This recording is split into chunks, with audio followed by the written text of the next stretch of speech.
Step 1, wake up early, gonna rise with the sun. Step 2, get some good, some food in you. Step 3, think real hard about what you wanna be. Step 4, fuck everybody, just do your thing. Wake up, today's gonna be a good day. Wake up, today's gonna be a good day. Wake up, today's gonna be a good day. Wake up, today's gonna be a good day. Wake up, today's gonna be a good day. Wake up, today's gonna be a good day. Wake up, today's gonna be a good day. Wake up, today's gonna be a good day. Yo, set your affirmations, aspirations. I got shit to do, the aftermath of preparation. Good food, good mood, blood in circulation. One step at a time, yeah, that's how you make it. Set a goal you control and the steps you take them. I try to pick one thought, have some concentration. And if I make a mistake, it's called education. I try to do this every day, call it replication. Wake up, today's gonna be a good day. Wake up, today's gonna be a good day. Wake up, today's gonna be a good day. Wake up, today's gonna be a good day. Wake up, today's gonna be a good day. Wake up, today's gonna be a good day. Wake up, today's gonna be a good day. Wake up, today's gonna be a good day. So life ain't easy, yo, I think there's a reason though. Ups and downs, just like every different season, yo. Sometimes I'm high, other times I'm barely breathing, though. I always gotta fight and hide from the demons, yo. Negative thoughts are poison, they rot. Head full of flaws, so here come the clouds. They'll never stop unless I can swap all the bad for the good in my head when I'm lost.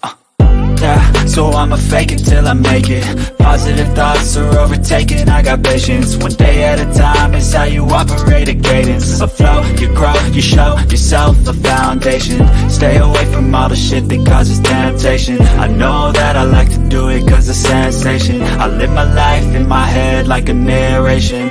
Don't expect greatness, do my best, man, I'll take it. Wake up, today's gonna be a good day. Wake up, today's gonna be a good day. Wake up, today's gonna be a good day. Wake up, today's gonna be a good day. Wake up, today's gonna be a good day. Wake up, today's gonna be a good day. Wake up, today's gonna be a good day. Wake up, today's gonna be a good day. Wake up, really gonna rise with the sun. Step 2, get some good, some food in you. Step 3, think real hard about what you wanna be. Step 4, everybody just do your thing. I'ma say this right here, baby, because some of y'all be acting like y'all don't be seeing it. But, baby, playing victim in a situation that you created, oh, yeah, baby, that's narcissistic as hell to me. Hello, somebody, how you gonna create the storm, then get mad when it rain? How you hurt somebody and then get mad that they hurt? How you damage somebody, go outside your way to destroy a person and then get mad when they no longer want to deal with you? Baby, playing a victim in a situation that you created, oh, baby, that's narcissistic as hell to me. I'm sorry, but it is. I don't enjoy hurting people. I don't enjoy seeing people hurt. I don't enjoy saying things that make people feel bad. That isn't inherent to who I am. But I value truth and love more than making people feel good temporarily. That to me is a bigger issue. And it's simple. Would I want somebody to tell me what I wanted to hear if it wasn't the truth? No. I'd be pissed. That's not my friend. My friend tells me the truth first. That's what I want in my own life. Good friends, tell me that. I'm more concerned if you're afraid to tell people the truth because of what they think of you. Like, what kind of friends do you have? Welcome to the Bullhorn Betty Coffee Club.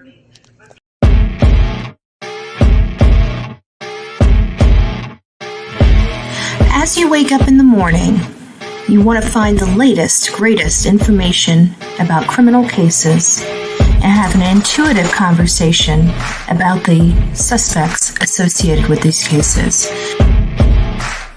Head over to the Bullhorn Betty channel on YouTube.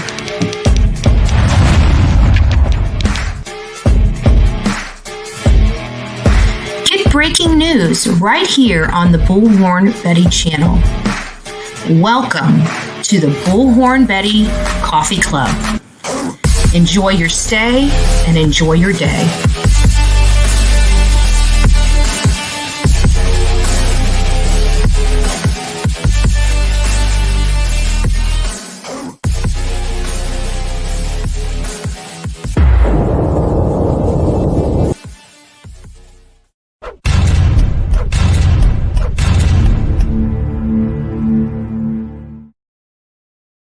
Okay, I just want to make sure that everybody can hear me. Does it sound weird? Does it sound good?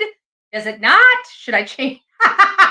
So I have literally been asking you guys when we started up, how's the sound? Are we echoing? It's because we've got new equipment. We got some new equipment here that I purchased for the live stream to help adjust.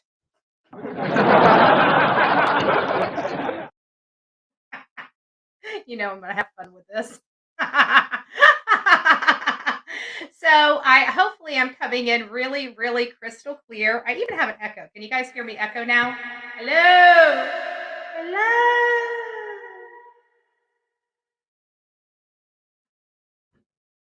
All right, all right. I'm gonna stop. So I'm glad that everybody's here. I'm glad everybody's here and everything like that. So we've got a lot of stuff to go over. We have some updates on some older cases.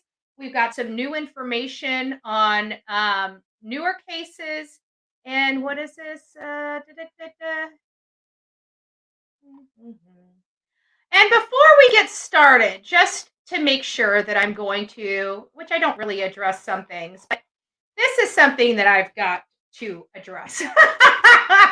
Like, there are so many people out there, and I don't care who likes me. I bet you.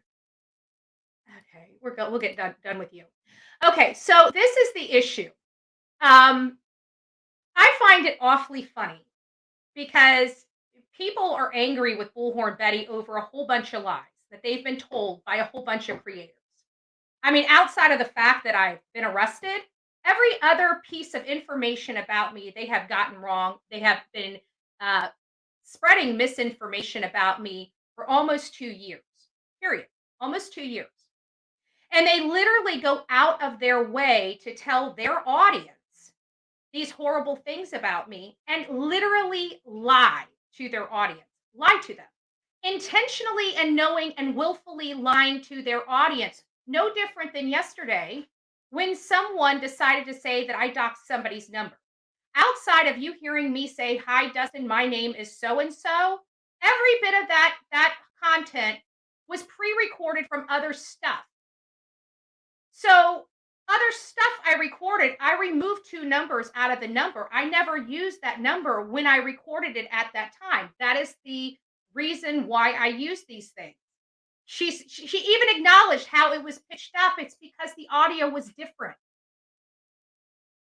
And then has the audacity not only to call me a liar, she tells people I'm doxing innocent people. She even decides to pick up the phone and call the police department to tattletale on me not even committing a crime. But it's important for her to use law enforcement resources in an open and active investigation. And that's okay for them to be going real life, calling law enforcement during an active investigation, intentionally and willfully passing around garbage information, saying with impunity that I doxed somebody's number. In order for you to dial numbers these days, even on your cell phone, it has to be a 10-digit number. I have never heard somebody calling somebody on a 8-digit number in my life. I could be wrong. And then further doubles down and said, "Oh, I looked it up. I was able to find that number." It was for a different case, dumbass. There is no way that number matches a Dustin. Again, completely lied to her audience. Their audience coming over here and saying, we heard it live." Well, fine. I'll give you $1,000 to go and find the moment in that clip and tell me what the full 10-digit number is and the mark. 2 minutes, 30 seconds, and 45 hundredths of a second. Tell me the exact mark. I will give you $1,000 right now, literally here and now, right now. If somebody can tell me what Dustin's full number is. And they can't. And even after that, then she goes on to express, and I'm not going to say who the she is. She knows and she's watching. I don't need to get views and clicks and monetary compensation from your name. You need it from my name. That's why my name is always in your stuff as you trying to build your channel on hate and off my name. And stealing my content nonetheless, which is a clear violation of law. But I guess when I come after you and sue you for that, I guess I'm frivolous in that as well, right? I'm frivolous in that as well. Right? I mean, that's what you're going to claim is I'm frivolous because I'm protecting my interests and my business interests and my channel's interest. But it's a frivolous lawsuit. Okay. Don't think it's not going to come. I'm done with all this nonsense on YouTube if you guys have not figured that out yet. I really, truly am. I didn't deserve it. I do a job. Everything I do is protected by state laws and federal laws. And you guys are literally willfully and purposefully spreading around lies and misinformation, inciting your audience to come over to my channel as you coordinate behind your chat rooms. And to be honest with you, people are over it. And you could try to say that this is all collaboration. I can promise you, you're not going to find the records because I haven't talked to these people. I haven't. But we know you have. That's what we do know. And I'm just over it. That's really what the message is. I'm over it. I do have standing. I never want to sue anybody. It takes a lot of time for me. It takes a lot of time for my channel. It screws up my whole scheduling. But I am over it. I am truly, truly over it. And I have a right to be free from this. And it really upsets me when people go out of their way to intentionally misrepresent the truth, even after being exposed, doubling down, and absolutely lying. And it's the same person that says, you know what? You lied or you misrepresented this. You need to take that video down. Hypocrisy. The video is still up, even though she knows everything in that video was a lie. She's trying to tell people that I'm violating the law for making a phone call and inquiring about a search. No, I'm not. There's nothing illegal about that. That is a lie. I'm not doing anything any other news media outlet is not doing. But for some reason, they just have to hate. When are these people going to be tired of being their puppets? When are they going to be tired of being lied to? I've always said you cannot create a channel on hate. You can't. It's a horrible foundation and it'll collapse. It will collapse. But these people think that they've, every single channel so far that I've seen on YouTube that has built their channel on hate has collapsed. It's not a winner. I don't get involved in it. I don't like it. I don't care about the drama. I like these cases. I like covering these cases. I like being with my audience. I like, hearing your stories. I like hearing your strifes. I like knowing that we're all a team and we get through it together. And, sometimes we're a little, we wear our heart on our sleeves.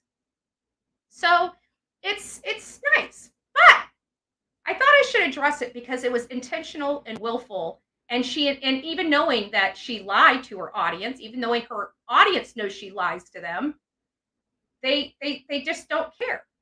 And it's amazing to me. So don't tell me you're in it for the truth. You're not in it for the truth. You're in it for the bash and the hate. And it's disgusting. And who wants to live like that? And the people that can prescribe to that, I have to think that they're pretty upset and angry. They have a lot of hate in their heart. I mean, to hate somebody you don't even know, a person just because they had 3 protests that you've disagreed with or agreed with, who knows? Your mind might have changed depending on what chat room you're in. But you guys don't think it's just a little mentally unstable for a whole group of people to claim that they hate me, yet they throw my name in every single video they make. They're constantly in this chat every single day for hours on end, but they hate me. You guys don't think that there's nothing mentally wrong with that, that there's nothing, that doesn't seem pretty obsessive and pretty, irrational and unstable? That doesn't, nobody, it seems pretty irrational and unstable to me. I don't do that to anybody. I can promise you that. Never have, never will. They've lied about that as well. Anyways, let's start off the day well. After, and they're going to, you know what? And the funniest part about this is, you know how they always say, I'm always so triggered and angry and butthurt. Even when she was proposed with the truth, even her own audience say, that's not true. Well, I don't care. I'm still mad at Betty. So who's the one with the anger problems? I'm just curious. Who's the one that is giving me their power? Successful people aren't successful because...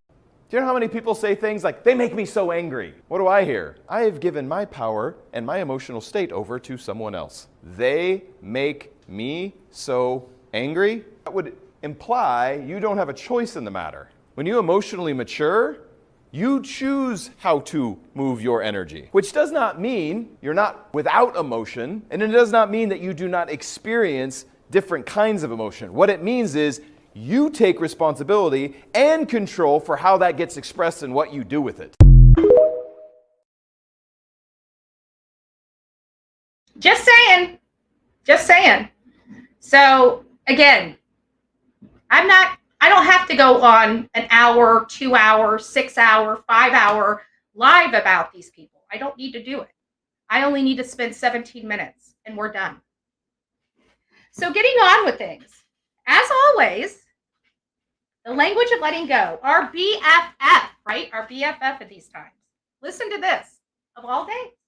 And I just opened it. I almost forgot to grab it as I was going through the intro. I'm like, I'm missing something. I haven't even read the language of letting go. OMG, right? So, do you know how many people say things like, they make me so angry?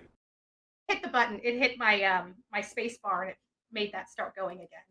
So the language of letting go for August 8th says, you're being protected. You're being protected. It's easy to be thankful for answered prayers, easy to be joyful, grateful when the universe gives us exactly what we want. What's not so easy is to remember to be grateful even when we don't get what we want.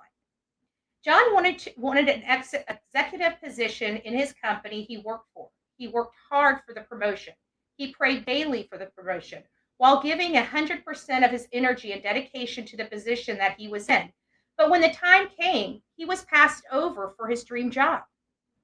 He left the company shortly after that. Today, he runs his own company with more responsibility, success, and joy than he could ever have hoped for at his old firm.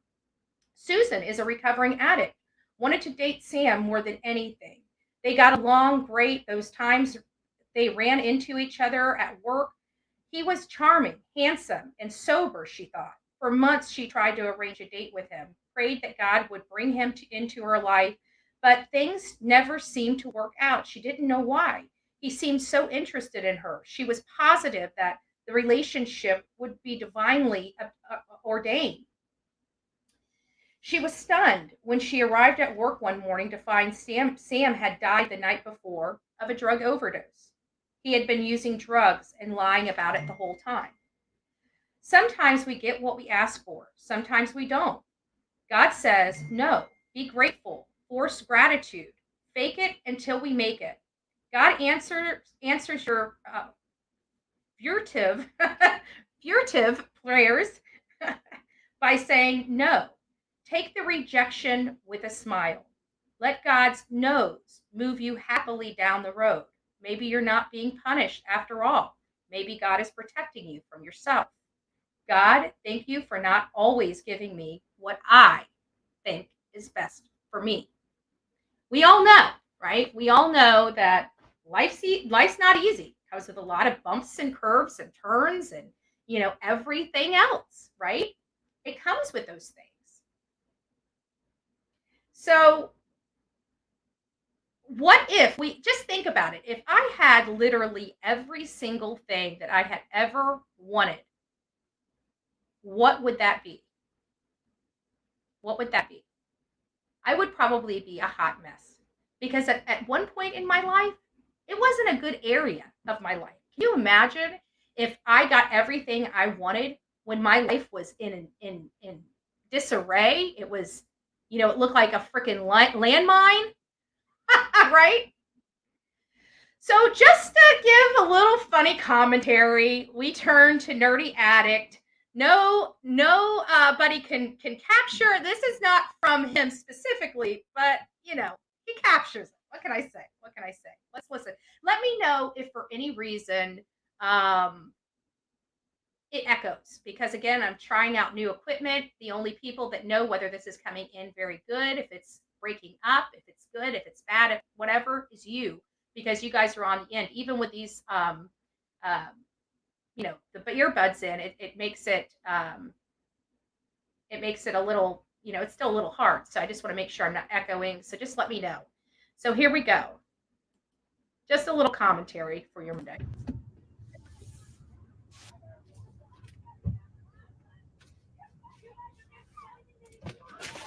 They killed him on that Fuck you! Fuck you! And you! Fuck you! Get the fucking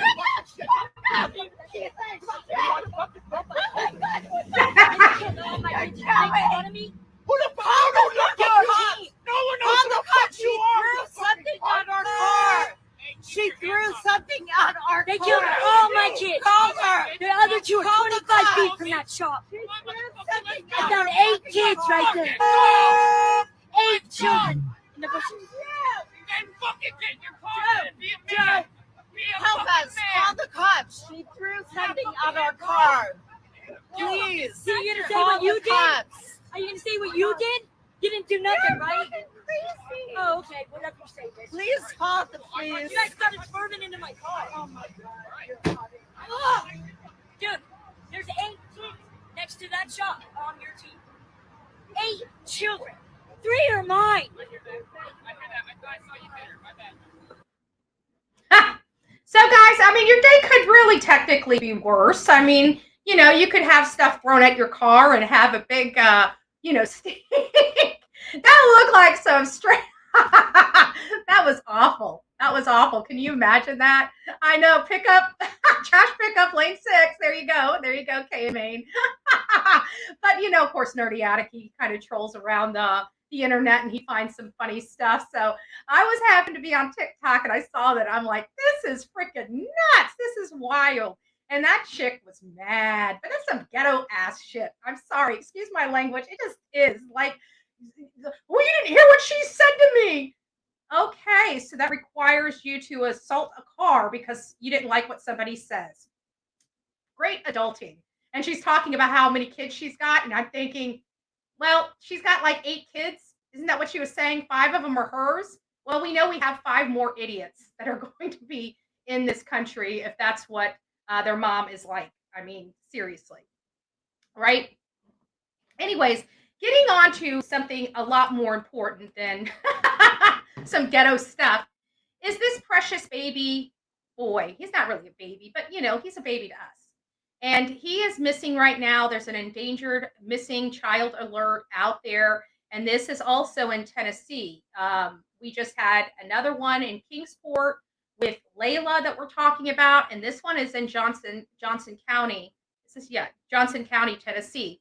And an endangered child alert has been issued for a 7-year-old Johnson County boy.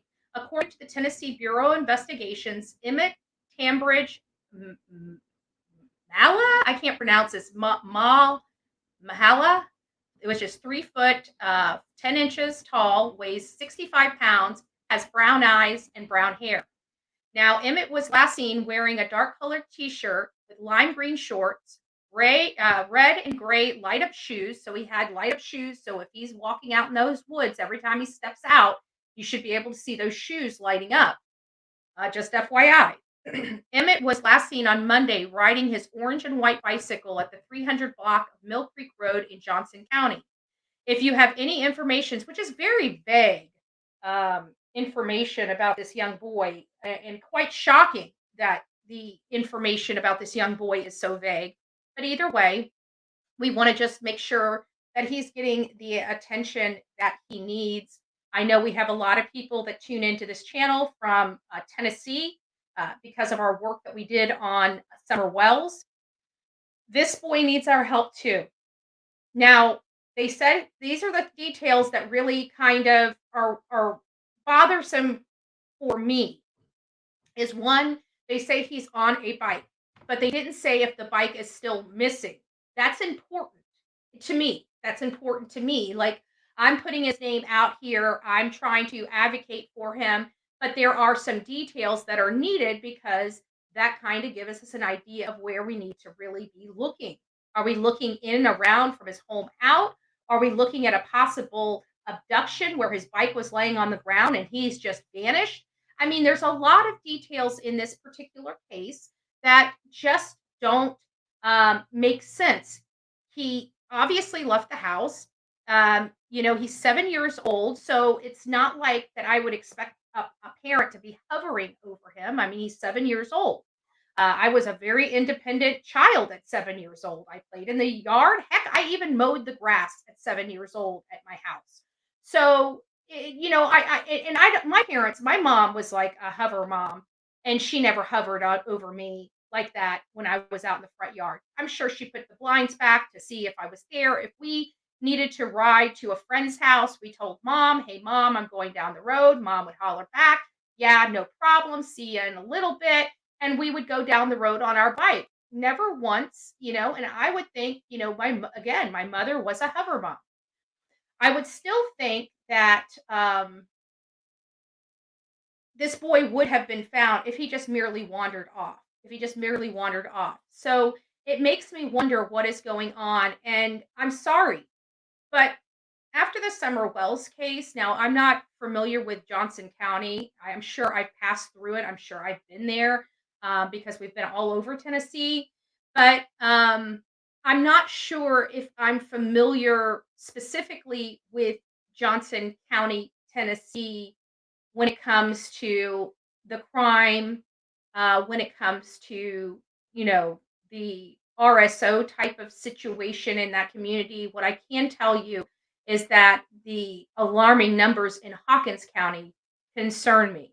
The alarming numbers in Sullivan County concern me. And I would venture to say that Johnson County may potentially have the same kind of dynamic. There's some bad people that live in Tennessee's in those hollers all over Tennessee. It's desolate. It's a prime place for somebody that has a record to kind of blend in with society where nobody's really looking at them because you guys are like miles apart. Even in Johnson County, they probably have, they have communities, cookies cutter houses like we're all familiar with, but there's also areas that are desolate. So, I'm always concerned when it comes to children and children missing and the lack of information of, it kind of gauges us whether we're looking for somebody that might have been lost versus somebody that they believe is abducted. And those are important. Those are important. That's important information that we need to know when we're advocating for a child. But nonetheless, we don't have that information. All we have is a photo of him and a description and around where he potentially went missing from. So we're just making sure that you guys are all up to snuff on that. And then if you guys remember, we were covering the case of Winter Smith. It's a beautiful baby girl. This is not her father. This was her little brother's dad. And he went in there and stabbed Winter's mother and art her, and then took off with Winter Smith and took a phone cord and ended up leaving her on the side of, like, down an alley in the back roads. It was just awful. It was just awful. He is a monster to me. I hope that DP, if they have DP, is on the table. I'm sorry, but I'm one of these eye for an eye, tooth for tooth, and if people don't like it, they don't like it. Again, you don't have to watch this channel, you don't have to support this channel, and you don't have to support me. But I am a DP person. I believe it's an eye for an eye, a tooth for a tooth, and the reason why I believe this is because, I think of my family. I think of my family. And I would definitely advocate for anybody else's family the same as I advocate for my own. And if you in a million years think that I wouldn't be seeking the DP if somebody hurt my family, took my family away from me, you've got another thing coming. I would absolutely. And if I'm going to do that for my family, I'm definitely going to do that for somebody else's or advocate for it. This guy is a monster. He took an innocent girl's life. This man does not deserve oxygen. He just doesn't, in my opinion. And that's mine to have. Now, that doesn't mean it's your opinion. You know, you're entitled to your opinion about this. Maybe you think he's savable. Maybe you think he's salvageable. But I also believe that, and you guys hear me make references all the time, and it's uncomfortable when I say it. But we're animals, okay? We're a different species of animal, but we are still all animal. We're still all animal, right? We're a mammal. We come from the same species, or the same, I don't know what they call that, I know that we have amphibians, reptiles, right? We have mammals, right? We learn this. I'm smarter than a fifth grader. We're still animals. We're still animals. We're at the top of our food chain, but we're still animals. We're civilized animals, but we're animals. And we have the ability to hurt other animals and other people. We're mammals, right? So that's why I'm saying animals. Mammals. So, manimals. Never mind. But he killed a child, the most innocent of innocent, that did nothing to him. And she probably watched in terror as he hurt her mother. She was probably terrified. And he took her life away from her. For what? For what?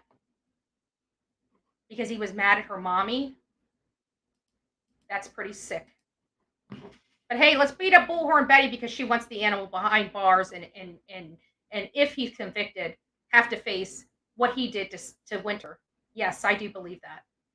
But they're not going to be able, because I know the DP doesn't exist here, but they are trying to get him on federal charges so they can levy the DP. We're not sure if that argument is going to be successful. We'll see in federal court, but don't worry, he's not going to walk free. Even if they can't sustain the charges in federal court, it will go back. He still faces a life sentence. We might have a little advertisement. The man accused of kidnapping and killing a 2-year-old girl from Lansing will be in federal court today. Rashad Trice is facing charges for allegedly kidnapping and killing Winter Cole Smith last month. News 10's Amaya Kuznicki is live in studio this morning, breaking down what we can expect from Trice's day in court. Amaya. Yeah, Seth and Maureen, right now behind me, you're looking at a picture of Rashad Trice, who has been indicted for kidnapping Winter Smith, resulting in her death, and kidnapping a minor. Winter Smith was taken from her home on July 2nd in Lansing, and after a long search, her body was found in an alley on the east side of Detroit 3 days later. In an alley. Yeah, trust me.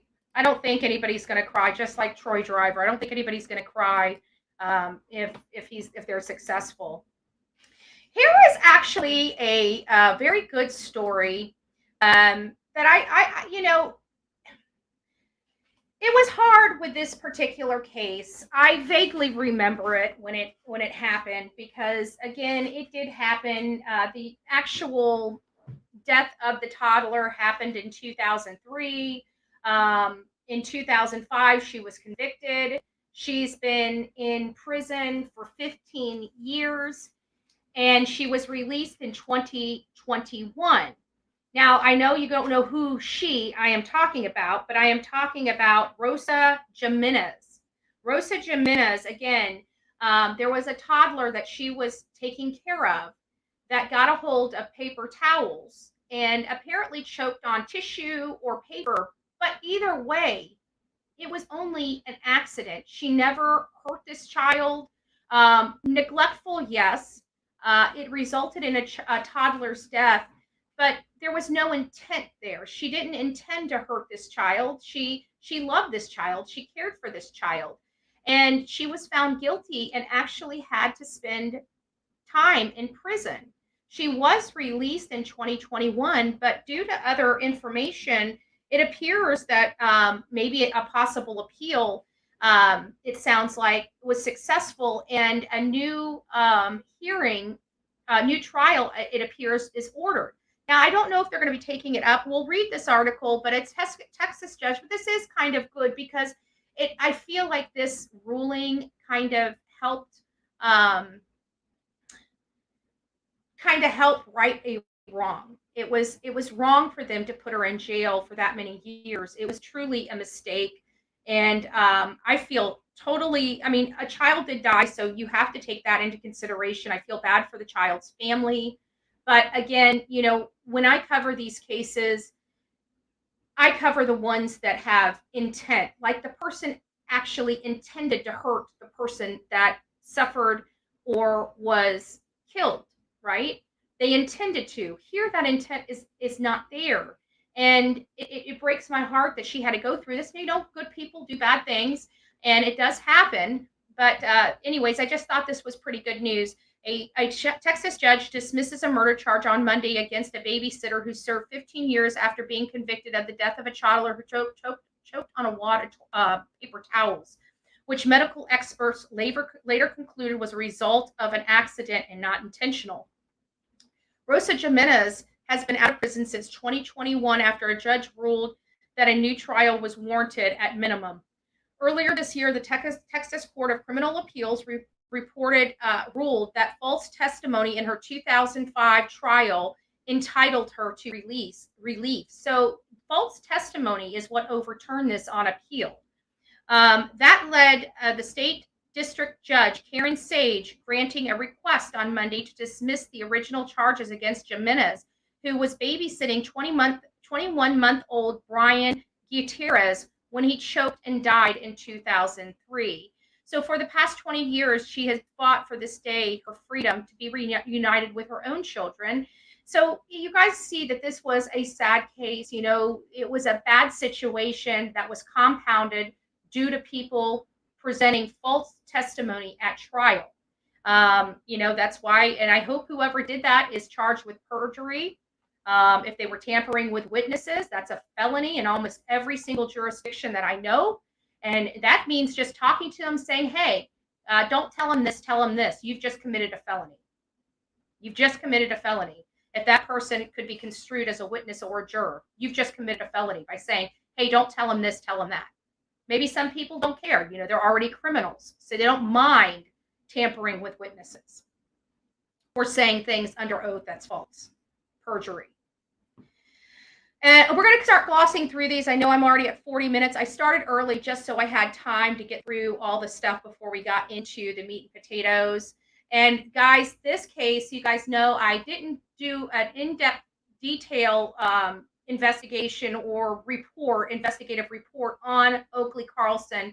This is one of the cases that we derived the majority of our information from Google and speaking with family, also speaking with or reviewing statements made by people in and around this case on other social media platforms that were corroborated as being the people that they said they are. So according to, if anybody doesn't know about Oakley Carlson's case, I'm just going to give you guys a rundown from this. Now, some of the information might be skewed. I'm not going to say when she disappeared, how she disappeared, or anything like that. I'll just give you guys the cursory background of information that you guys need. So, because we're going to be reading this article. So Oakley was about 6 months when she went to her foster parents' home. So she was born to her biological parents. Her biological parents had some issues, and if I recall correctly, it was substance abuse issues. And the state removed Oakley from their care right around 6 months. So her foster family had her, and they were taking care of her. They raised her. She was about 3 years old, and the courts they wanted to adopt her. They loved her. She was just a ray of sunshine in their life. She was just a beautiful child and they were raising her really, really well. And then that day came where Oakley's mom wanted her back, and the courts ruled that the foster parents that had been taking care of her since she was a baby. The only family she knew that she could remember is now having to hand her back over to these strangers, which are her biological parents, right? So that was really devastating for the foster family. However, what's more devastating is not long after she was turned over to her biological parents, I can't remember, it was just her mom and her dad, or one or the other, or both together. I can't remember those fine details, but she was turned over, and it was shortly after she was turned over, within a few months, I believe, she disappeared. Nobody's seen her. And we were hearing a lot about this with these kids because it wasn't just her. We had, at this time, I just want to bring this out to you. At this time, we're dealing with the COVID-19 pandemic. We have Summer Wells disappeared. We had Michael Vaughn disappeared. Then we learned that,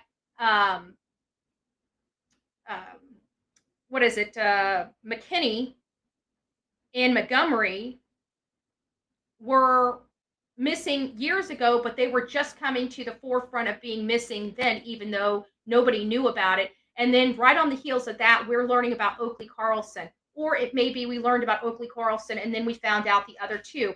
But it was right in this small window of time that we realized 3 kids that were under the care of the DCS was missing. Nobody knew where these kids were. And 2 of them right now are deceased under law, which is McKinney and Montgomery.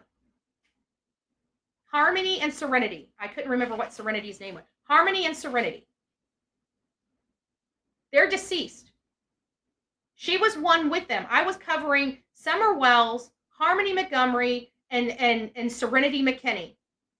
And so far, 2 of those have been removed from that list in the last year because 2 have been confirmed deceased. Summer is still out there. She hasn't been confirmed deceased yet by law enforcement. Oakley Carlson, I believe after this statement that we're learning, I believe at this point they may have to go ahead and rule Oakley Carlson deceased, because they have to rule her deceased in order to bring murder charges against those responsible for her disappearance. This is very disturbing, guys. So at least for me, it was disturbing to hear this, even though it's not really graphic in nature. It's not anything like that. It was somewhat disturbing, I have to be honest, for me, when I heard some of the details related to this particular matter. And one of those was Oakley Carlson's sister says mom hit missing child and put her under bed and then in the woods. That is very, very disturbing. And what is more disturbing to me is that this isn't we hear about some of these cases like the West case, right? And then Athena Brownfield, where other children watched a child be killed. Another child watched this, witnessed it. Like, we're adults here. Like, I'm 43 years old, and I have never physically been present while somebody has ever been killed. Now, I've watched it on I've watched it on Twitter, pretty graphic stuff.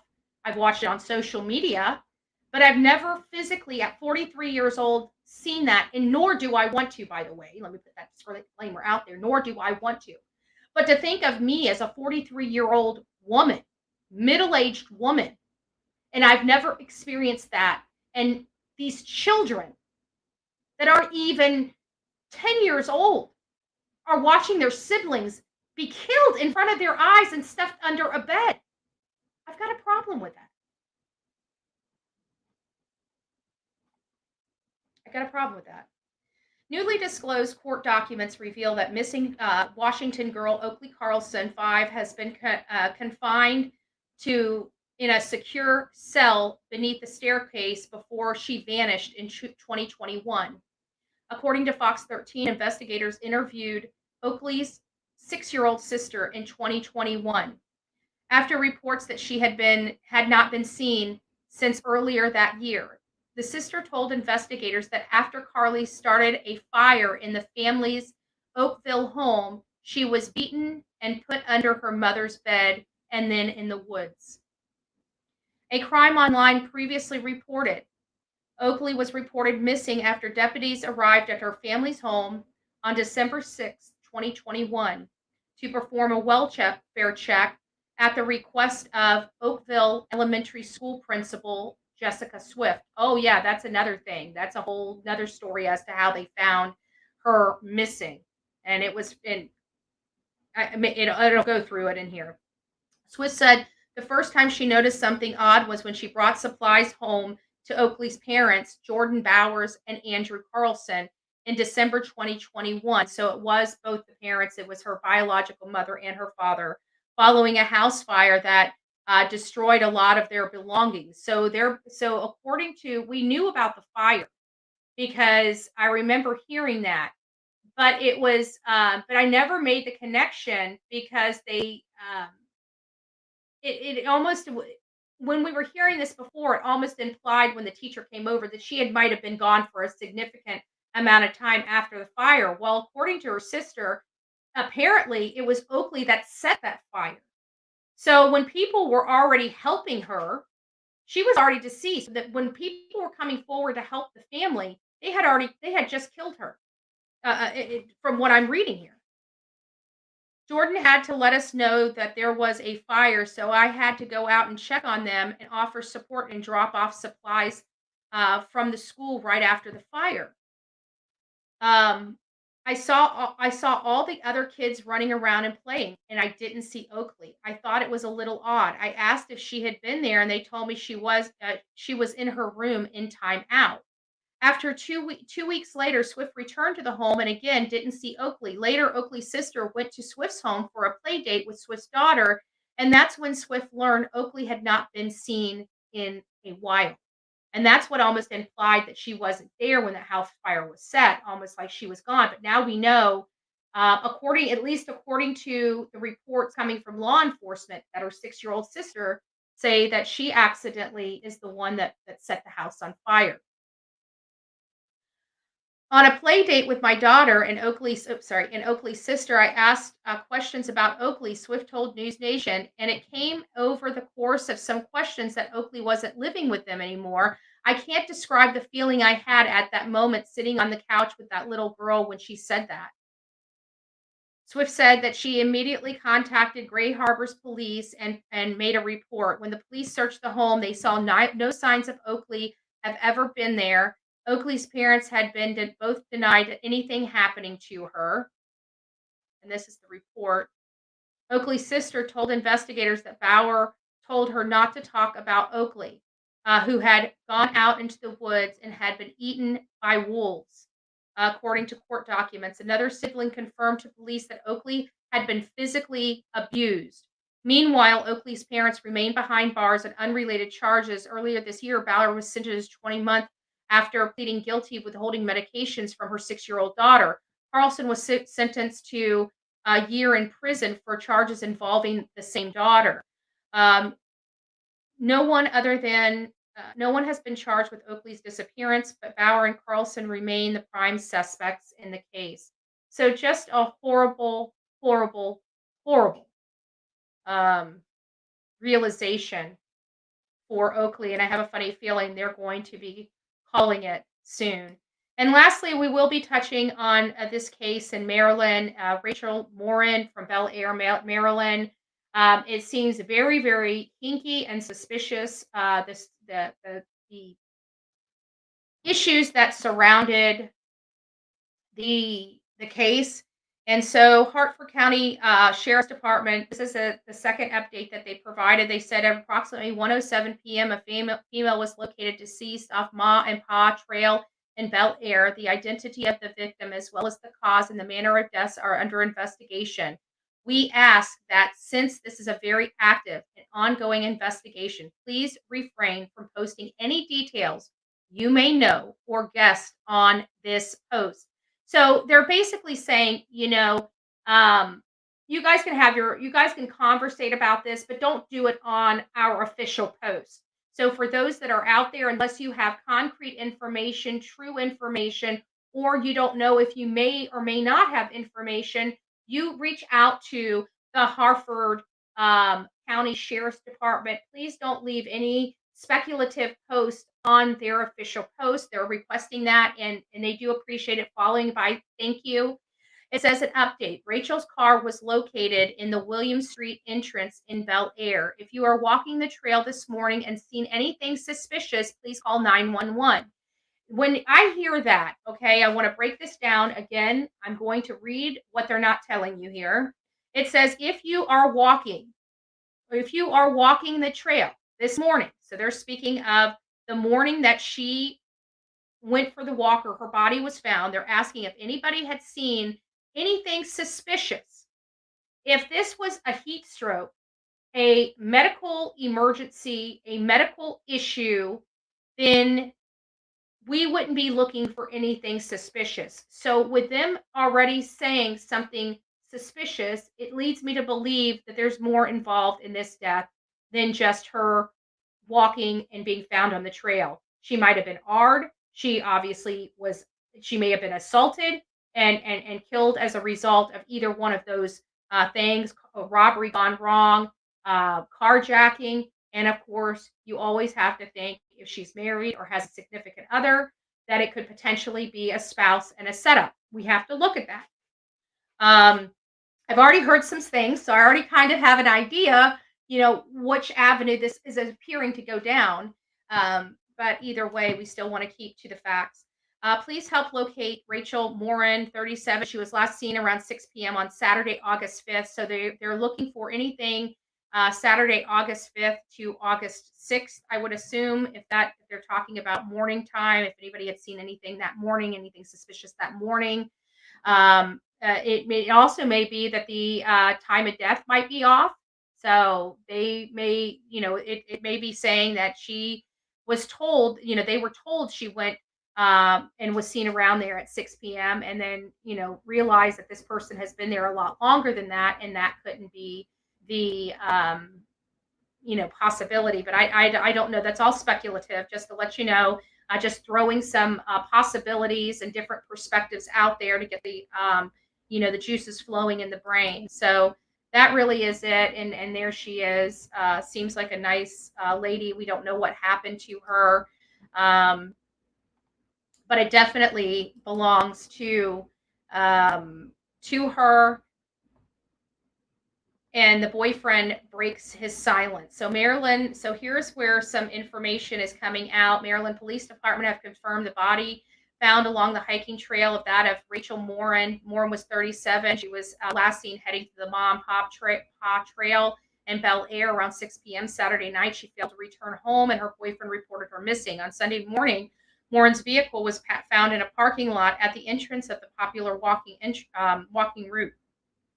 Hours later, at around 1 p.m. that afternoon, members of the public discovered the woman's body close to the trail. So close to the trail, that means she was off the trail. So if somebody has a medical emergency and they're on the trail, they're going to drop right there on the trail. They're not going to be obscured and an off-beaten path of the trail. So those are some of the things that I'm seeing and hearing right up front. On Saturday morning, Morin's vehicle was found in the parking lot. Hours later, she was found. Sheriff Jeffrey Galler announced Sunday at a press conference that a homicide investigation is now underway. So we know she was definitely hurt. The sheriff said that the police currently have no suspects on their radar. I don't believe that. There's always suspects.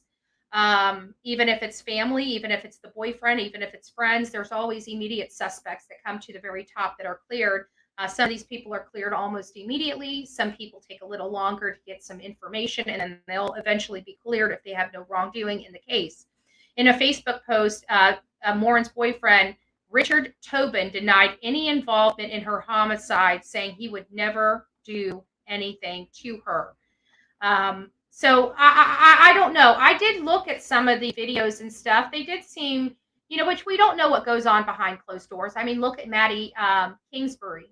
Had she not been killed, the outside world would have never known that there was the type of violence in her home that there was. So even though we want to believe the boyfriend, statistics tell us that we can't until we're for sure.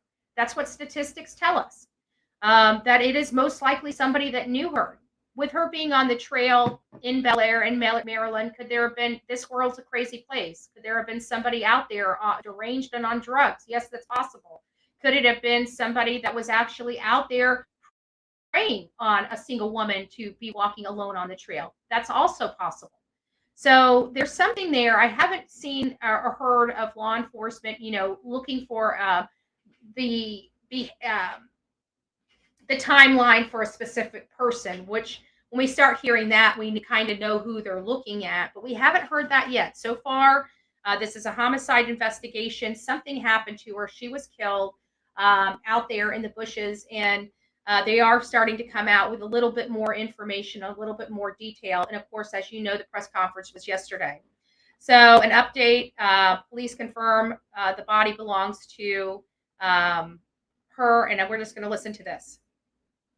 An ad will play.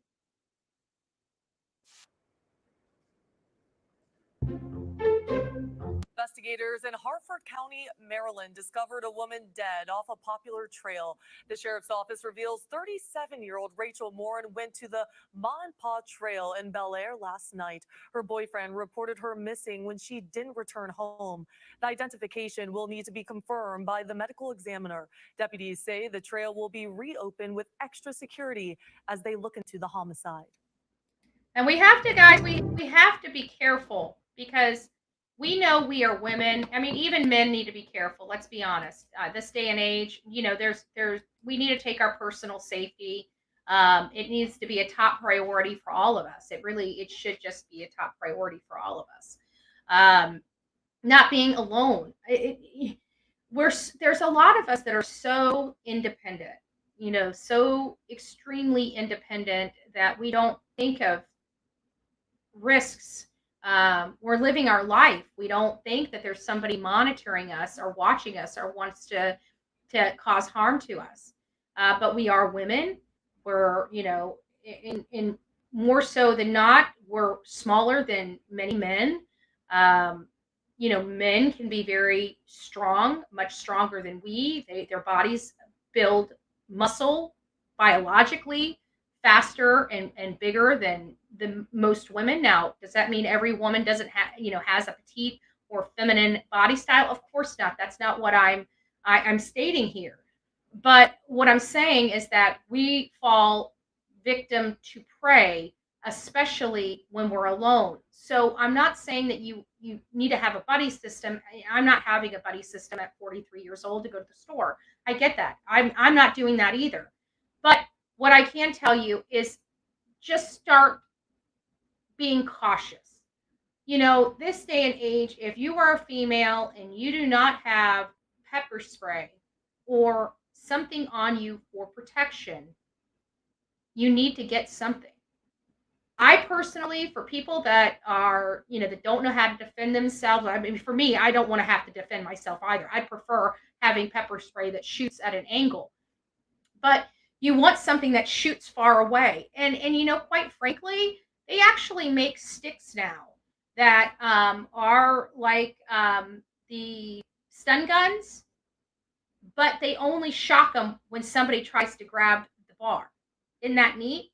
So you can have a little bar for protection and somebody comes and tries to attack you and you pull that bar. The first thing that they're most likely going to do is grab that bar to remove it from you. Well, as soon as they touch that metal, they have a bolt of lightning go through them.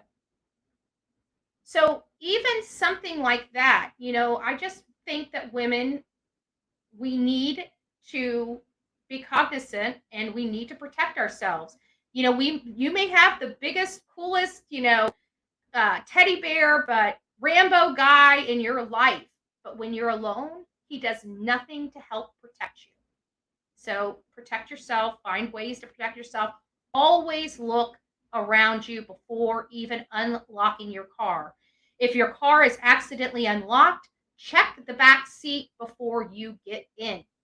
Just be cognizant. I want all the people that come here on the Bullhorn Buddy channel to be happy healthy, and safe. So I've got a few more things, but I'm not going to go through it just yet because I realize we're already at an hour and we haven't gotten to our topic. So I am going to bring us all into our topic now. We're going to have a quick discussion, and then we're going to open up the panel for people that would like to. Well, I probably won't open the panel. I'll probably open the phone lines so people can come and be a part of this. So and a part of the discussion. So this is something that Scarlett O'King News, I've been covering this case and she's been covering the case as well. So I've been, kind of monitoring everybody that's covering the same cases. When the cases are popping, I'm following them. I'm sure they're following me. And, we make sure that we have all the notifications so we're not missing anything. And this kind of really brought, and I know we've discussed this before because we've already had, the photos from 1112 King Road, even though they weren't for the date and time of the altercation or of the incident. We do have those still footage from that home, and we were talking about how pretty clear those videos were even at night. Well, here's another point.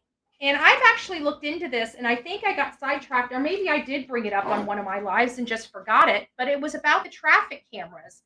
And this was no different. Like, she's putting this up. Let me go back down. And look at the quality. Look at the quality of the imagery on these street cameras, right? So they're able to monitor him. Now, believe me, with the advancements in photo technology and some of the equipment that the FBI has, they can take a blurry image and clean it up and see things like license plate numbers. They can remove glares and see who is behind the glare. And there's a lot of different things that they can do with photo technology and cleaning images up. And we know that the FBI is probably the top of its game in this, because when there are like, say, photos where it has a blurry license plate number and it happens to be the assailant, they send that off to the FBI. The FBI does their best to clean it up, and sometimes they're able to render every single digit of a license plate or, a tag on a car. So I truly do believe that they do have something. I've expressed on here on this channel that I don't think people are understanding the gravity of the concession that Ann C. Taylor made on behalf of Bryan C. KOHBERGER. I kept calling it. I went back and listened, and I heard I myself call. And it's so funny because you would think that they would pick up on the fact that I called Ann C. Taylor Ann C. KOHBERGER twice. But no, they don't talk and tease me over that. They go into on their panel and literally have a 2-hour live of nothing but willful, intentional lies. And it's like, babe, you realize your audience can, like, literally come over here and listen to it themselves. And you could tell that the number was input. It was overlaid. So it's not even the right damn number, you idiots. It's like these people are stupid. Stupid. But look at this. I wanted to show you guys something more. I want you to see the quality of imagery across the state of Idaho on these traffic cameras. Do you guys see that? This is like 1080p quality. Look at that. These are traffic cameras, dude. I am not lying. These are traffic cameras. Look how clear that is. Now let's go. Let's keep going. We're not done yet. Put this back, right? Look at it. How many more we got? Oh, it's not. Oh, so let me go back. Look at that. Roadway. Look at that. You can see the cracks in the roads.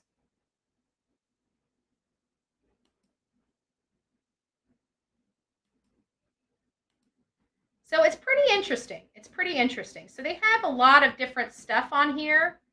Look how crystal clear that. That is Pocatello and I-86 Northgate. And this image was from August 8th, 2023 at 8:40 in the morning. So this is about an hour ago.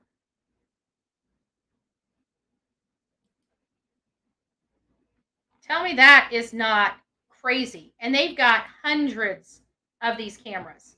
Hundreds of these cameras everywhere. I-15 in Osgood. I-15 in Camas. I-15 in Chinaport. So I think people don't realize the gravity of the concession Ann C. Taylor had to make. They have Bryan KOHBERGER in that car, and he is obviously in plain sight in that car. They've got him dead to rights inside that car. That is a huge concession. The grub truck had a good camera, yeah, but he was not in that camera because at that time he was still driving around. Oh, I bet they have night vision. Oh, yeah. No, these things are, well, you know what? That's maybe that's what we'll do tonight. Maybe we'll come in here tonight and check out the cameras for the night vision. It may not be. It might be tonight. Now, just to let you know, now I remember tomorrow's Wednesday, so we'll do a quick live in the morning. I've got a dental appointment, and then I've got other engagements later in the afternoon and evening with a friend, and then on the way back from a friend with my mom and my little sis. But I might not stop by there because we'll be at the beach house. I think we're going to go out to the beach house and stay next week or this week. I'm not sure. We'll see. Anyways, I just wanted to show you guys that. I really did. I wanted to show you guys the imagery that we're looking at here, just so it sets in the minds. Like, this is a huge concession. No defense attorney wants to place her client in a car that was seen leaving a quadruple homicide. I'm sorry, you just don't want to. That means that there's irrefutable evidence that he was inside that car. So please, that's huge. It's huge. So what I'm going to do right now is I'm going to go ahead and open up our phone lines and let some people call in. Just give me a second. It's not open yet.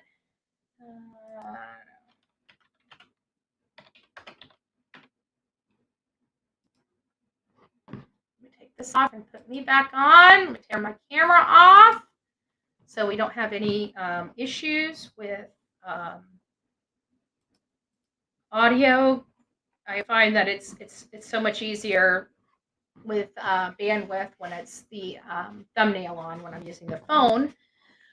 Alrighty, guys, let me get the banner up. If you guys would like to call, we discussed an awful lot this morning. Yeah, we discussed an awful lot this. Oh, let me put this on. There we go. Okay. Phone lines are open. If anybody has anything that they would like to discuss on anything we would discuss, including Bryan KOHBERGER, which we're not, even with the phones being open, once I close these phones down, we're discussing more Bryan KOHBERGER. This is Betty. Good morning, Andrea. Hey, hold on. Let me make sure everybody can hear you. Can you guys hear Ruby? Hello, everybody. How are you doing today? I'm doing all right. It's decided to pour down rain and come a storm. Yeah. But we needed it bad here in Arkansas. This heat has been ungodly. Over 100 every day. Wow.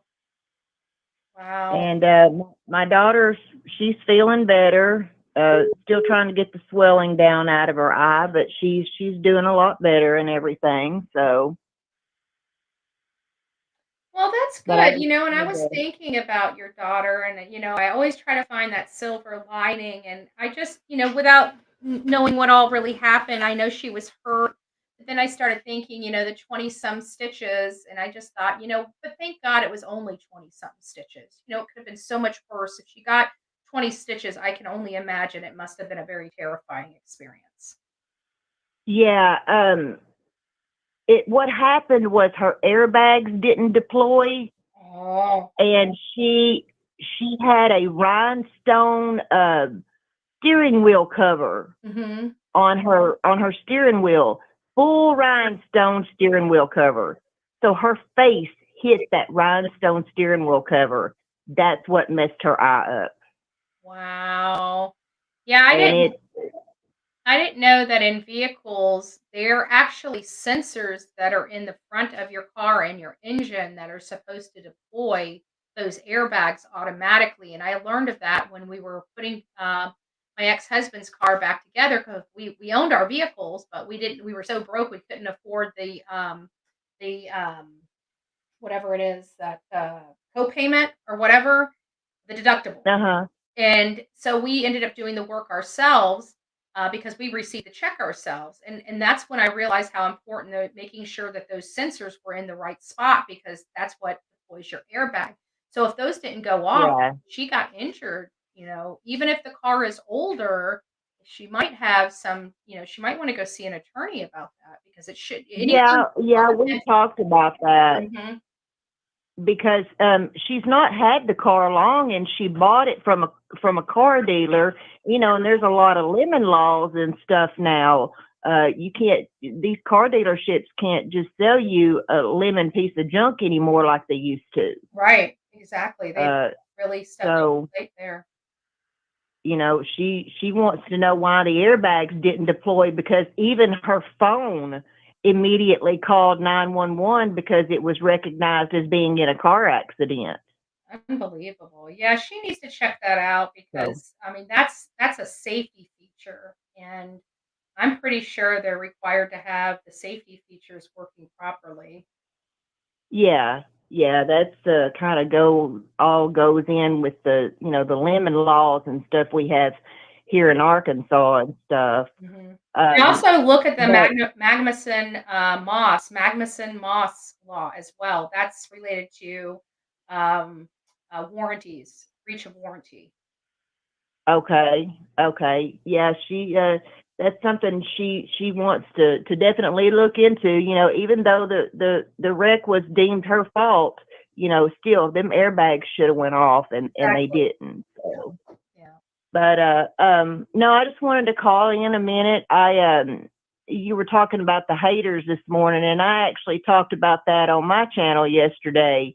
The way these haters dedicate their entire lives to hating on you, and I was talking about Tori Spelling. I'm a big fan of Tori Spelling, and she's going through a lot right now, and the media and paparazzi and just dragging that poor girl down every single day of her life. And, who signs up for that job? Who Yeah. signs up to work for TMZ and the paparazzi and Don't be these knocking hater channels TMZ. You and guys know stuff? I sold the dog the bounty hunter interview to TMZ. So don't be knocking TMZ. They're my great people. Oh, yeah. I've talked with Dog, the bounty hunter, before. My friend in California, Michaela, her boyfriend worked at this big popular boutique that is visited by a lot of celebrities that buy a lot of like rocker style clothes. He sells pants to all the rock bands and stuff out there. And Dog came in the store one day, and he called Michaela and said, "Michaela, do you know who Dog the Bounty Hunter is?" And she said, "No, but Amy does." So anyway, he had Dog the Bounty Hunter call me on the phone, and I immediately recognized him, recognized his voice, and I was like, "Oh my God, Dog, how are you?" I love him. I Yeah, love he's his a nice guy, family. but he stepped up. The one thing I don't like is because he's not getting the attention that he once did get, and so now he's interjecting, but he's not being truthful. Like even with Kathleen Moore and Colin Knapp, he was never out there. He never had his team out Yeah, yeah. I don't. I guess old, dare I say, old egos die hard. there. Yeah. I mean, don't get me wrong. I absolutely love Dog, and he's done so much great work for this world and getting horrible people off the streets and stuff. But yeah, I think he's not ready to say goodbye to the spotlight Yeah. just yet. Yeah. So, but he's a wonderful guy. So those pictures you were showing earlier, is that a Bryan KOHBERGER's car? No, I don't think it is because I think it was from like April. I just think it happened to be one that's, but I don't know. I'm not, I can't state one way or another. I'm unsure if that was Bryan KOHBERGER's car. It just might have been a capture of a white car that looks similar to his. I really don't know, but I can tell you the traffic cameras that I'm seeing, I'm not seeing, they're just active. I'm not seeing where I can go back and look at them, but there might be a way for me to go in back to the archived photos and check them out. But I Yeah. have to do some sleuthing for that.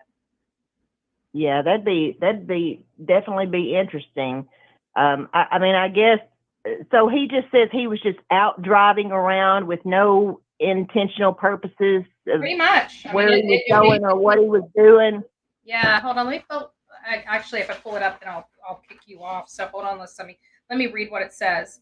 It says right here on page two of the objection to the state's motion for counterclaim, motive of defense of alibi or alternative to bar certain evidence. On page 2, it looks like the second paragraph. It says Mr. KOHBERGER has long had the habit of going for drives alone. Often he would go for drives at night. He did so late on November 2nd into November 13th. That's huge. They're conceding that he was in the car and out and about. Mr. KOHBERGER is not claiming to be at any specific location at a specific time. At this time, there is not a specific witness to say precisely where Mr. KOHBERGER was at each moment of the hours between late night November 12th and early morning November 13th. He was out driving during late night, early morning hours of November 12th through 13th, 2022. That's pretty much all they're conceding. But they're putting him in the car. They're putting him out in the car, in the public, the night that they were, that the people were killed. And then, of course, the probable cause affidavit indicates that there was very, very, very limited amount of traffic on the roads at that time of night. So they're digging themselves in a hole, in my opinion. Yeah, but I mean, I guess they had to put it out as, he was just joyriding because, photographs of you out on that night, you can't deny that. Mm-hmm. So, yeah, that's probably what it is. They probably won't be able to deny it. So, but I've been seeing it a lot on social media. He's got his fan club out there and he's got his supporters and stuff. And these people that, think he's innocent or whatever, I by no means want somebody, falsely convicted for a crime they didn't commit. Exactly. By no means. But these people, if this guy's innocent, then we've still got a murderer out there on the loose. Yeah, exactly. And that takes us back to square one with who killed these 4 beautiful students in Idaho. Yeah. And I don't think people are thinking about that clearly, that if this guy's innocent, then that puts us back to square one. Yeah. And not only that, but how thing. many, can you imagine if they come up with a scenario, because they already said there was very limited people driving around at that hour of night. Can you imagine if they go through their records and he was the only white Hyundai driving around at that time of night, and that just happened to be, you know what I'm saying? Like there may be white cars, white cars in every make and model, like a Honda Civic or some other compact type car. Mm-hmm. I don't know. Anyways, I'm just speculating. Well, that's just. We still don't know what all evidence they have against him. We don't know what they've gotten off his computers, social media accounts, phone logs, we do know one all thing. that kind of We stuff. do know one thing. They have enough damaging evidence against Bryan to place him in that car. We may not see the evidence, but we know that.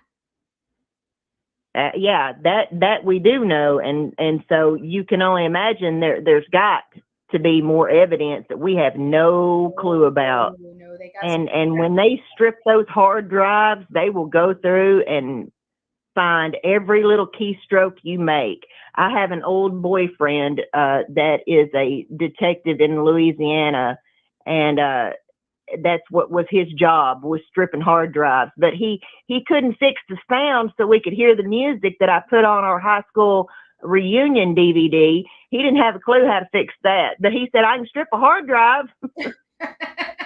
That's funny. It was so hilarious. Yeah. Me and Bobby were trying to fix the sound, and we couldn't get it fixed, and I hollered at him to come over there. He said, Amy, I don't know how to fix the sound on this. I can strip a hard drive, but I don't know how to fix the sound. That's funny. That's probably like me. I know how to fix a hard drive, break the computer. No, I'm just joking. I don't prescribe to that. I'm just joking. All right, Amy. Well, you have an amazing Tuesday, and Okay, you too. Everybody have a good day. Let your daughter know And, I am praying for her. I will. I sure will. And tell Mama Bullhorn I love her and hope she gets to doing better as well. All right, will do. Thank you. Okay. Talk to you later. Bye. All right. So before I turn the phones back on, I did want to address something. So Elliot had stated that at Bullhorn Freddy, unfortunately, for this case, the Magnuson-Moss Warranty Act specifically gives merchants the right to sell used merchandise in whatever condition they choose. Now, that's not true. The reason why I know about the Magnuson Law Warranty Act is because I sued GM for my Chevy Malibu. I sued them. And this was the law that I was able to successfully sue them under, was the Magnuson Law, warranty law. And that's because I gave them my car. There was water dumping into my engine. It was my new Chevy Malibu. I had just spent, $20-some thousand cash on it. This was back in 2012. And the check engine light kept coming on and the car kept overheating, and I couldn't figure out what was going on with the car. So, and it was not a brand new car either. So it was a car that I purchased from a dealership similar to what Amy had indicated there. And it'd have to be, there are, as is no warranty, there's still laws that protect people, even with an as is no warranty. There are not as many laws, but she wasn't describing that. She was describing that her daughter purchased a vehicle from a dealership. It's not a really old vehicle, so that means there is some type of warranty on there, potentially. Now, like I said, it was just something for her to look into. I don't know if this rises to the level of her case, but it did for me, and I was successful and got compensated from GM under this law. I was successful with that particular lawsuit. But again, it was a huge expense, and I was having water dumping into my engine. They ended up having to replace my entire engine. But by this time, after arguing with them for 6 months, they got themselves in a lawsuit because at that point, I no longer trusted their work.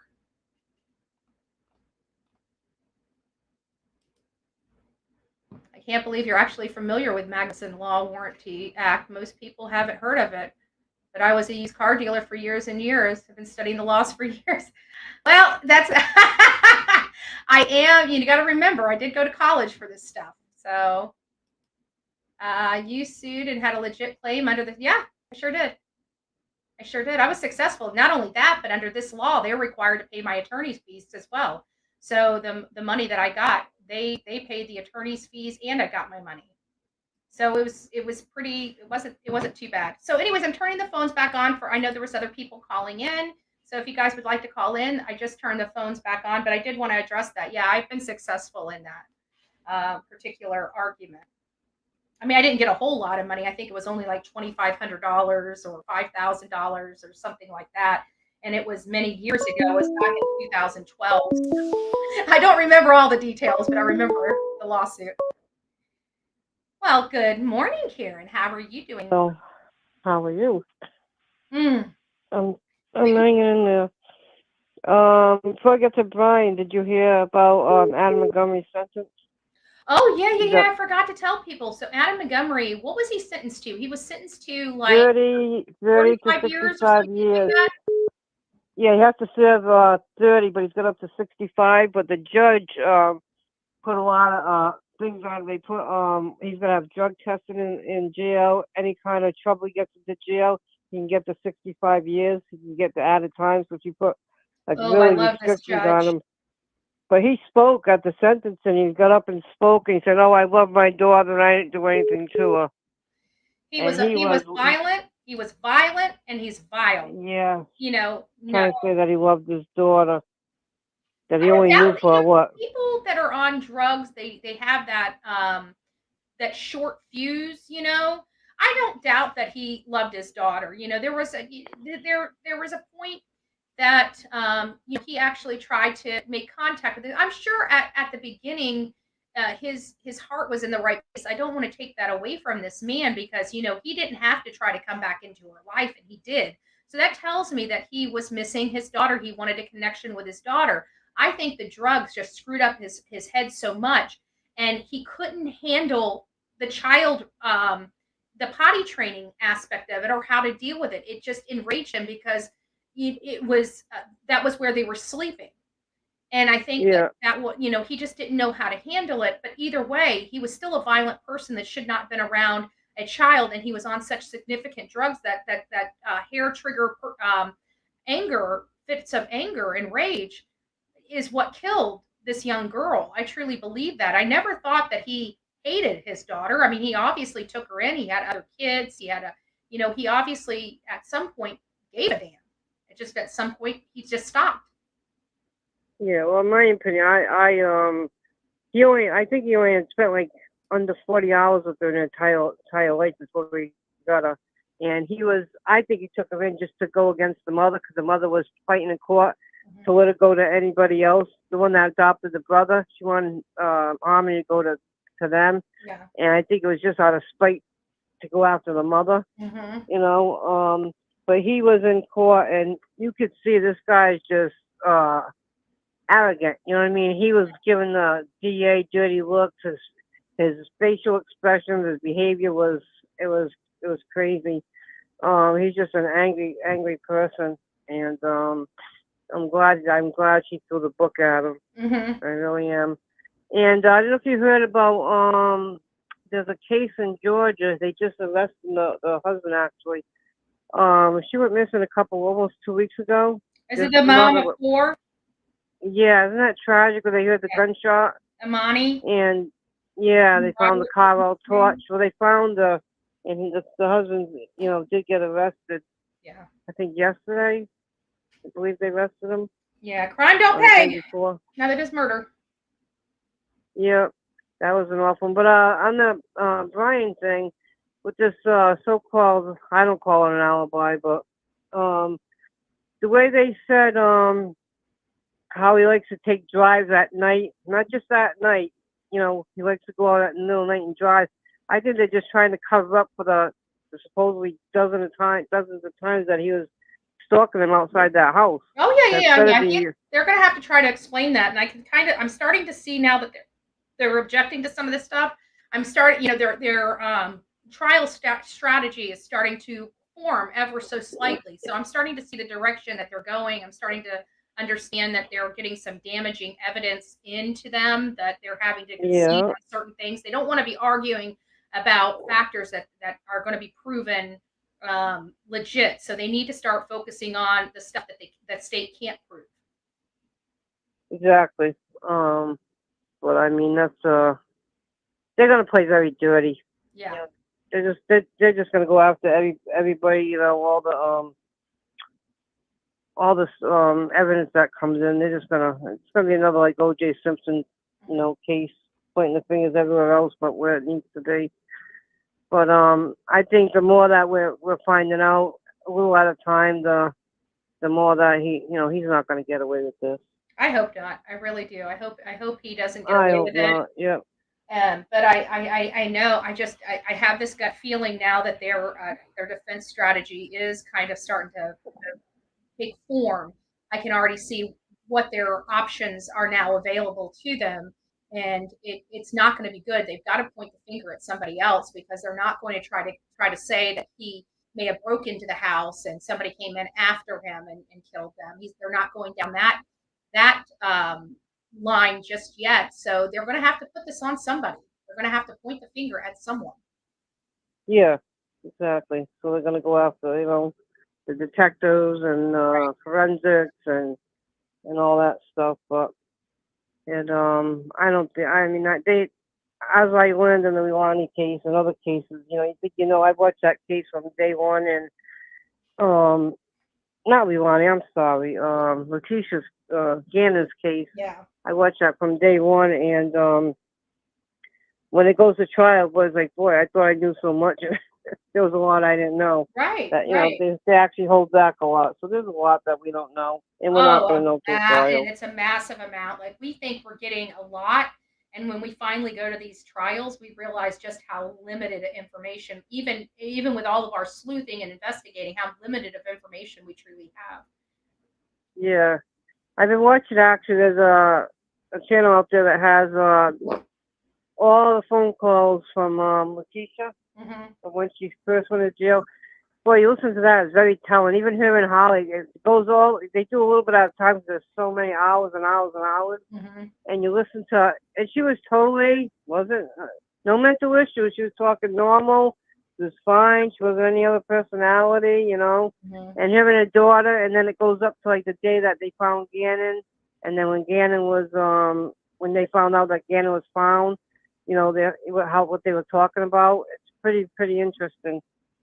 Yeah. And doesn't look make Holly look very, very innocent as much as we thought. You're right. Yeah. It didn't. But you know what? In all fairness, I think it couldn't have been better said. It was her mom. Like who would have thought? Right. There would like you Yeah. try to tell me my mom killed a kid. I would be like, there's no. I don't care how suspicious my mother's behavior may be. I would equate it to something else going on. Definitely not the death of a child. I mean, I'm sorry. She's 17 years old. There's no way she would ever think her mother would be capable of something like that. No, I'm not saying she was involved, even knew Yeah. that the mother did it, but I think as time went on, I think she knew something. She knew, She knew something was definitely odd. I think that Yeah. at some point it did cross her mind, like what could my mom have done something with? And I do believe that even at 17 that would have come across your mind, but you would have been like, no, there's no way. Yeah. You Yeah, know? for sure. So The phone calls were like, wow. I mean, I wish they could have played them in the trial because there was nothing wrong with up until when she kept going to court and kept going to court and then all this stuff came up. That's when she went the opposite way, But there's been so many crazy cases out there that I've been watching. It's they don't get any easier. no, they don't. And it's No. crazy to me because you always hear that it's somebody close to these people. And every time we point to somebody close, oh, you don't have the information, right? You can't say that. And it's like, Yeah. are you guys watching the same cases I'm watching? Because I mean, statistically, it makes sense. So, if we want to talk about facts, statistics are facts. I mean, I don't know what It's just crazy. It's crazy. Oh, well. Yeah. I can't worry Actually- about everybody else. I just got to keep doing, grinding at these cases and finding out as much information and putting it out there. Just keep being you. That's Yep. all. That's what we love. But I know the Harmony. So you mentioned Harmington. He just got sentenced. There is a tip line. I don't have it in front of me, but there's a tip line that they're trying to get out there. Yeah. Because now that I guess he's where he's at, people might come forward. Right. They believe people might know, not maybe know where she is, but know what locations he was in. I think what it is that now that they know that he's not going to get out and he will never be Exactly. able to hurt them, that maybe more people will come forward that may have been intimidated by Adam. Right, and a lot of them that have cleaned themselves up too. Now they might have the condition to come forward. Nothing holding them back. So they're hoping there's a tip line for her. I know they've been asking also with Oakley, trying to keep her name out there. So I'm glad you had mentioned her. Yeah. That foster parents, they're still fighting for her. Yeah. They have protests outside the jail, yelling into the jail so people can hear them. Wow. But anyway, I just want to say hello and just touch on a few things with you. That was about it. I appreciate it. I forgot I need to call you back. I've been so extremely Yeah, I'm busy. dying So to I'll talk call to you, you but back. I'm like, I'm not going to call because I know you've been so busy, so please, Yeah, you it's can been call me crazy. back when you get a chance. I'll be going in for my thing on September 5th, so if you get a chance, give me a buzz before I go in and can chat a few minutes. All right, we'll do. Well, I love you. Take care, and we'll talk soon. Yeah, love you too. Bye-bye. Take care. So before I turn the phones back on, I just wanted to address Beverly. So let me turn the camera back on. We'll just go over it really quick for you.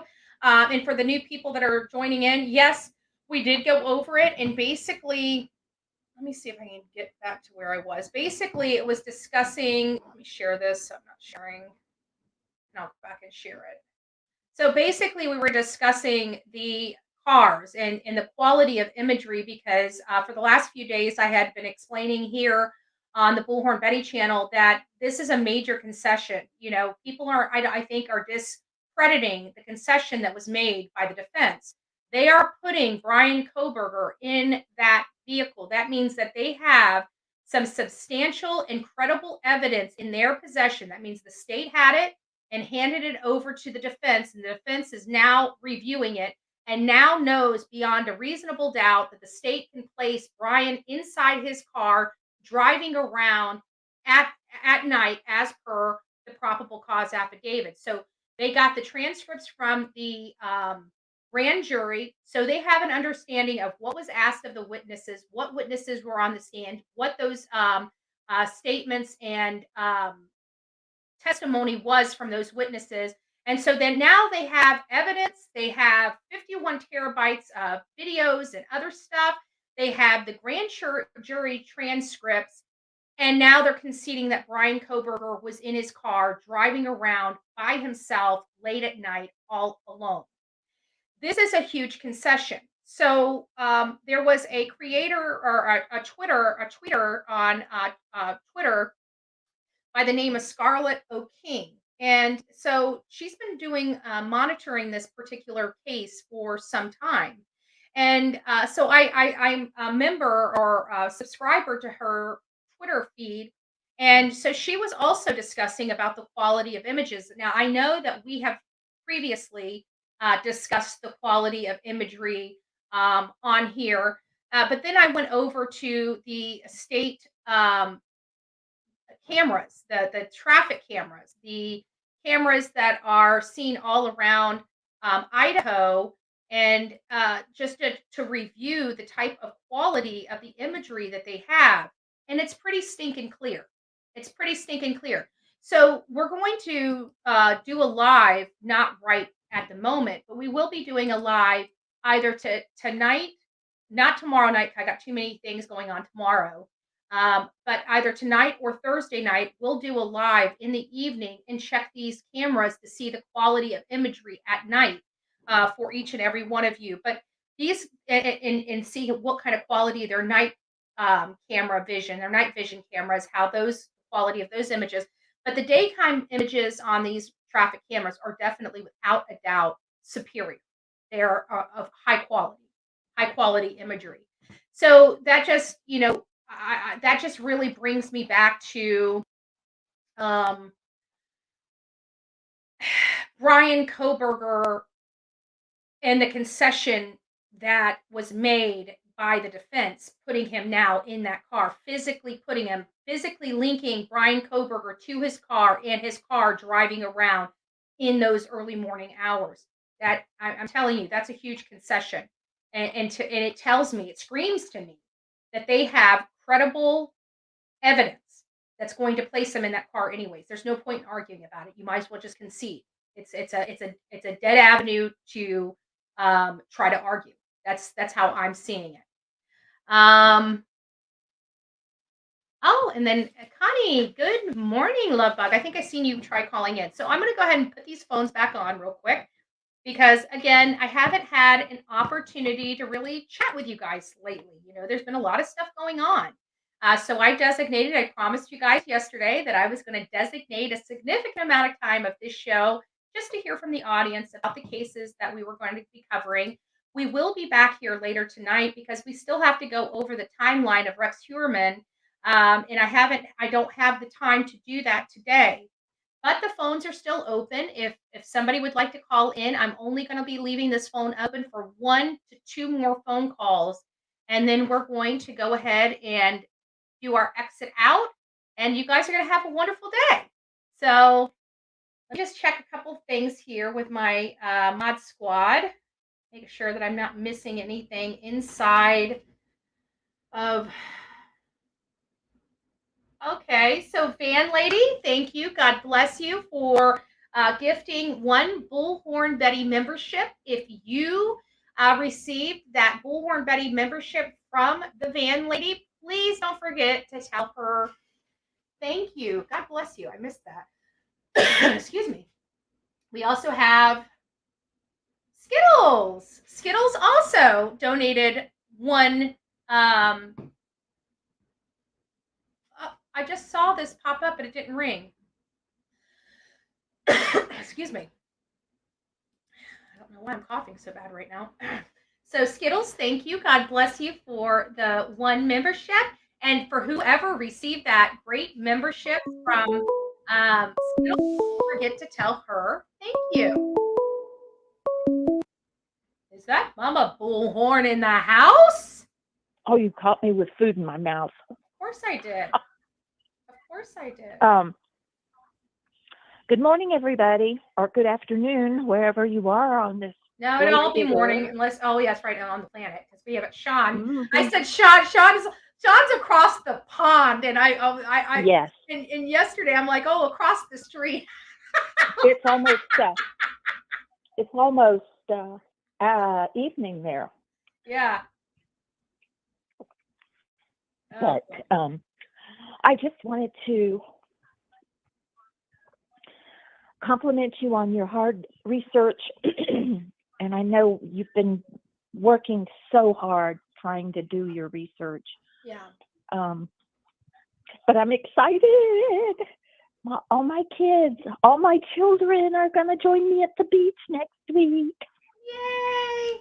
Oh. Beach house. The little prince called Nana last night and said, Nana, can I come join you Saturday and Sunday at the beach house? Oh, that'd be cute. And of course he had the phone and he was walking around the house. I was getting dizzy as could be. And he had to show me his new lunchbox and his ice pack and all of his stuff. So, oh yes, he's so excited about starting a big boy school. Aww. Little man growing up. I know. Don't remind me. I still want my baby.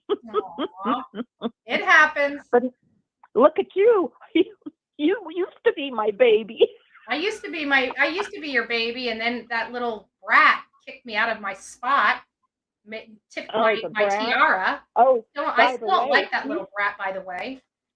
She'll be here tomorrow. I gotta see that brat. And she's not a little brat. She's 5'11". Big sissy's little sissy these days. She's 10 inches taller than you, girlie. Yes, thank you, Mother. Yes, everybody knows I'm short. Oh Lord, and she's 6 inches taller than, 7 inches taller than me. Well, that's because you shrunk. So I'm shrinking. She's growing, but yeah, she'll be here tomorrow.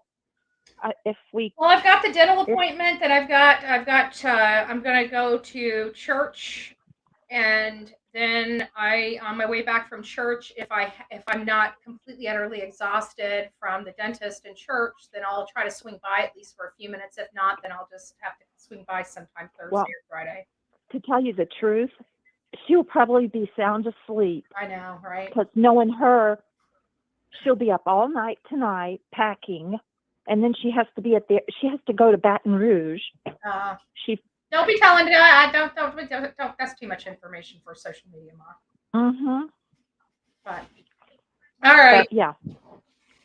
Well, So, anything else, Mama Dearest? I shouldn't probably call you that. That has a different ring after that oh movie. yes, I've been called that many times. Let me ask you, are there any wire hangers in your closet? Just one, Oh! but it's for.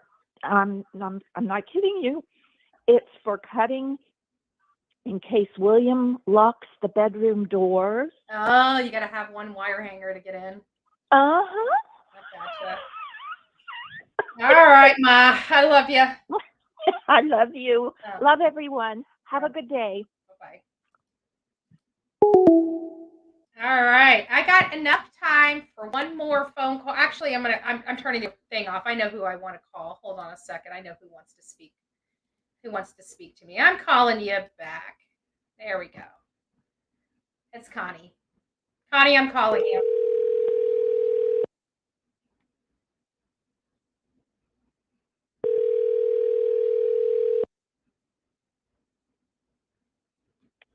Hello.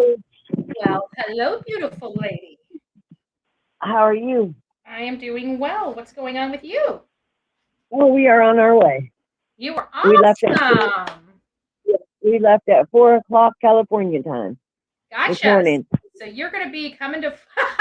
That was quite a trip. But you know what? At least you got a break. You know, I really think things happen for a reason. And even though things didn't work out there, I really truly believe that you just needed to get away. And I think you. I don't feel my husband's presence there. Yeah. You know, and the house didn't sell, so I took it back off the market. You know, I had lived in a trailer park. I had paid up a year. Yeah. So, and I've been there since April. Yeah. So the boys will be going back to school, and we marked on the calendar. I'll be flying back out there for Christmas, so they can see it on the calendar when I'm going to be back, Aww. which I will fly. Yeah. California and I don't get along for very long. Yeah, you know what? I keep long. wondering if I would, because that's one of the states I've never been to is California. And of course, I've got several friends out there that have been dying for me to come out there for years, and I just have put it off. But who knows? It sounds like we're getting closer and closer to a trip to California. I mean, a trip is great, but I can't live there. Yeah. Their heat is so dry. And being in Florida for 40 years, I need my humidity. Yeah. I mean, it's a big difference to live out there than it is to just visit. Right. They do the dry air. I hear it. Actually, I think the dry air really does contribute to a lot of the heat strokes out there as well. Well, I can imagine. It's terrible. Yeah. It's terrible. And I know it's here hot it could be in 90 Florida. and it feels like 120, and we're like, we're not going outside. But out there, it's nice and cool, but it really is 120. Right. And it just dries you out, like my nose and my sinuses. They've been bothering me since a week after I got there. And I don't have those problems in Florida. Yeah. And it's just for the best. They need their space. Yeah. They really need their space. The daughter-in-law, I love her to death. Don't get me wrong. She's a wonderful lady, girl. But I really don't think she knew what she was getting into by saying, oh, you can just come live with us. Yeah. You know, it's always hard to bring, because even like my mom, I looked at her the other day. God bless you, moms. I got to tell you, God bless you. You guys put up with all of our screaming, our poopy diapers, everything. But I even looked at my mom. I was like, I don't know if I could ever live with my parents again. I said, sorry, Mom, but I don't know what you're going to do when when you need somebody to take care of you. Well, with her, I think with her, she thought she was getting a live-in maid and nanny. Yeah. And trust me, I don't mind. I didn't mind. I made the dinner every night when they got home from work. I took care of the boys all summer. You know, 7 boys. Right. And we're talking from 1 to 10 in ages. Yeah. So, you know, yeah, I love them to death. All just to let you guys know, that was a joke to my mother for the hate channels out there. They're going to run with another line. And Betty's going to leave her mom in a nursing home to die. Yeah, I haven't been online a whole lot, but I've been popping into a few things, and what the world is going on the YouTube street? Oh my goodness. They've done smash slap into a crazy train. That's what they've done. Yeah. People are That's all insane. common sense. Literally all common sense. I Right. just can't. I'm just gonna do me. I just can't. And when they get under my skin, they know the result. And I'm done playing with it. What they're doing is wrong. There's no justification for it. You can try to justify it all day long. It's disgusting, and it's not. There's no justification. None. Right. I agree. It's getting out of hand. Yeah. But once I get back home, I believe you're Tampa area. So that's only like 6 hours away from me. Yeah. Well, I can always meet in the middle. I don't mind little road trips. Yeah, take a weekend and we'll meet and have some dinner and Yeah, well, get give me together. a call and we'll set something up. And you can always reach out to me at bullhornbetty@gmail.com and Oh, yeah. set something up once you get situated and settled in, because I'm sure you're going to need a week from this Well, drive. we're supposed to be in, we're hoping sometime Friday afternoon. Gotcha. And then I have movers coming Saturday morning because remember, I didn't have that yard sale and I had to put everything in storage. Yeah. So I have almost everything. And so the movers are going to bring the stuff over and set it in the house. Mhm. And the boys, they're going to fly back on Sunday night. So I'll have them here the whole weekend to help me. Well, that's I'm great. so thankful. Great, and they should be able to get a lot of stuff, because I tell you what, some of that stuff's just too heavy, and you should. Oh, yeah. Yeah. They reassure me that they will not, they're going to make sure the house is completely set up, that this will be completely taken care of before they leave. Nice, nice. And I'm so thankful that my boys love me as much as they do. Thank God. Well, you know, it's funny because, you know, we as kids, we were always saying, thank God for mom, thank God for dad, or thank God for this person or that person. But it's very, very seldom we actually hear a parent say, thank God for our kids. Yeah, I'm so glad my boys love me. My one boy, Ross, he's the youngest boy. He just turned 28. Yeah. And then the oldest boy, Bryan, they live in California out there by each other. So they're bringing me. And Bryan is 38. Nice. So, you know, yeah. Well, And just arrive alive. There's crazy people out there that don't know how to drive. You got to drive for yourself and everybody else. Yeah, we're just getting ready to take back off and stop in a rest area for a few minutes. Well, you have And, an enjoyable drive, and we'll open the phone lines up tomorrow, and I'll catch up with you. Just reach out to me, and I think I got your number in my phone. I can't remember, but if not, just give it to me in an email, and I'll give you a call later today or tomorrow. Yeah, you should have it. Okay. I believe. But either way, we'll catch up. And thank you, everybody in the chat, for all the well wishes. Aw, And good morning. We're a big happy It family. makes me feel so special. Betty, they welcome me with so much when I come in. Oh, that's so sweet. And Well, God bless you. it's We all so love sweet. you. It's nice to be recognized in the chat. Oh, well, that's So, sweet. All right. yeah, the boys are living on. So, all right, Betty, you take care too. And everybody in the chat, please have a blessed day. All right. Love you, girl. Bye-bye. Love you too, girl. Bye. All right, so that's it for our calls for the day. I've got it already turned off. I just wanted to make sure we got Connie in there. I got Mom. The only person we missed today was Turkey Man. We didn't get Turkey Man on the phone, but hopefully tomorrow we'll hear from Turkey Man. I know it's easier for him, I think, in the mornings when we're live early, but we've been pushing this back a little later because I've been up so late working. But either way, we're good. We're good. We're going to go over a list next. We're not going to do it on this right now. I may end up saving the conversation for tomorrow since we're going to have a short live anyways. I may come back later tonight if something starts breaking where I need to do a different live in the morning.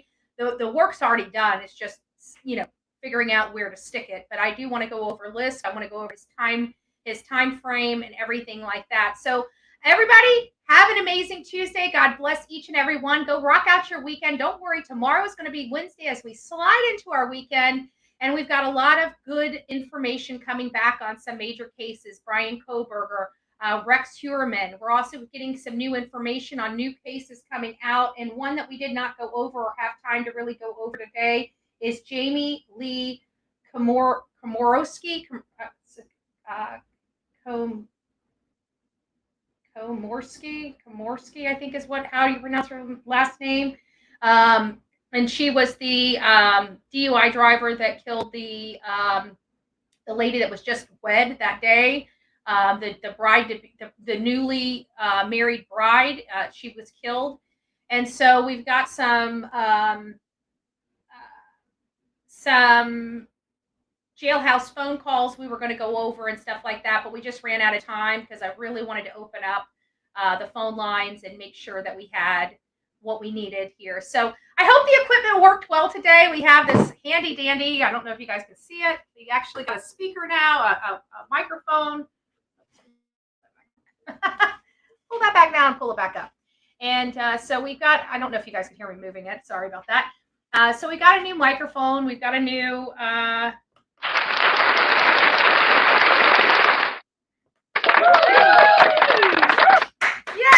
more Betty, right? I hope you guys can hear that. You guys know me. Me and buttons, right? I love pushing buttons. You guys know I'm a button pusher. I'm a triggerer, right? All I got to do is say, hi, my name's Bullhorn Betty. And we'll have 15 other channels saying, I can't believe she called herself Bullhorn Betty. What a horrible, despicable person. She's the most dangerous person on YouTube.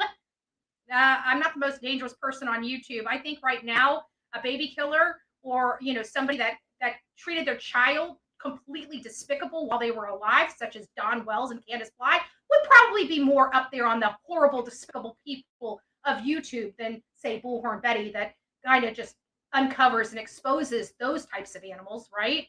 So expose that. What are you guys going to expose when you expose Bullhorn Betty? Oh, she exposes murderers. She exposes people that abuse children. Okay, well, let's expose me. Let's expose me. We need to expose her because she's grifting. You know what they're telling you guys? They're telling you guys you're too stupid to make your own decisions. That's what they're telling you. How disrespectful is that to you coming from another creator? That you are so stupid that you can't think for yourself. Wow. That's pretty bold. That's pretty bold. But they can think for themselves as long as they're giving them money, right? As long as they're filling their coffers with money. That's not a grift. It's only a grift when it's Bullhorn Betty, right? It's only a grift when we need to go out and produce flyers and things of that nature. But hey, you know what? You guys are too stupid to know what you're spending your money on when you're over here on the Bullhorn Betty channel. But it's okay, because as long as you spend it over there with them, it's okay. Because you know what? If people really wanted to review me and wanted to expose me, like, what was all the things that they were saying when I came out here? They're like, well, if you're going to do this, why don't you do it for free? Why would you be making money off this, right? So let me challenge this. If you guys want to talk about me so bad and you want to expose me, right? You're doing it from your heart. You're doing it for good purposes and good intentions. Why are you being financially compensated for trying to destroy me and my channel? If you truly believe that I was this horrible, despicable person where you want to attack me day in, day out, from the time of the morning to the time the sun goes down, explain why you're not doing that for free. If the grifting and the money and the financial compensation is what really triggers you, why are you doing the same thing? I guess is my question. Because I mean, me personally, I've never asked for thousands and thousands of dollars for my subs. And people are, talking about my wish list. Go to my wish list. I bet you the same things are on my wish list that were on the wish list a year ago. A year ago. What? Okay. You got me. You got me. So, these people that are trying to say they're out there doing a service to YouTube. No, they're not. What they're doing is they are manipulating their audience for financial gain. That's what they are doing. Let's make sure that we get exactly what they're doing corrected so people understand. Because if it was about me or it was about exposing me, I've been home for the last 10 months. What do they have to expose when I'm sitting at home? But they are still attacking me, and it's just this one little group of people that always seem to be in these backroom chat rooms together. Have you noticed that as well? Seems awfully funny. And it seems awfully funny when their stories start manipulating that there's a certain person inside those chats. I find that awfully funny.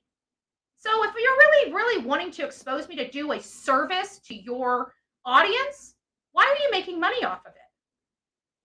You would think that you would be doing that from the bottom of your heart and free of charge. So there's no misconceptions as to why you're really doing this. And there's that. God bless you.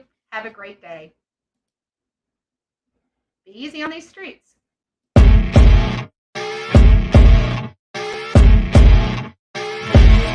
As you wake up in the morning, you want to find the latest, greatest information about criminal cases and have an intuitive conversation about the suspects associated with these cases.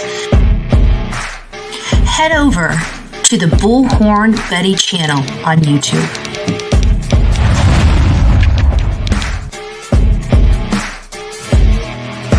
Get breaking news right here on the Bullhorn Betty channel. Welcome to the Bullhorn Betty Coffee Club. Enjoy your stay and enjoy your day.